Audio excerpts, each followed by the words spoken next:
Samantala, inutos ng Department of Justice o DOJ na imbestigahan ito si Davao del Norte Representative Pantaleon Alvarez matapos nitong himukin ng militar na bawiin umano ang suporta nito kay Pangulong Ferdinand Marcos Jr. Nagutos umano ang DOJ ng isang imbestigasyon para sa pahayag ni Congressman Pantaleon Alvarez upang matukoy kung ito ba ay tumaas sa antas ng sedisyon, inciting to sedition o kahit rebellion, ani DOJ Secretary Jesus Crispin Remulla.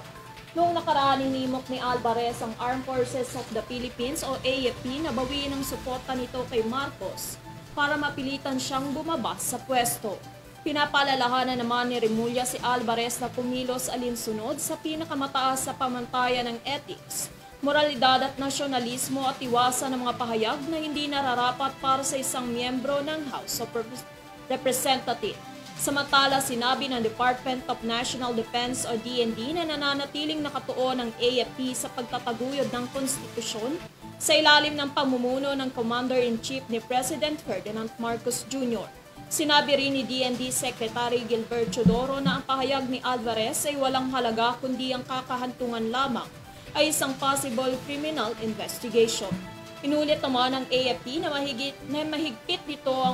mahigpit na pagsunod sa chain of command bilang tugon ng panawagan ni Alvarez si Marcos sa manay nasa taas ng chain of command na iyon sa ilalim ng 1987 Constitution.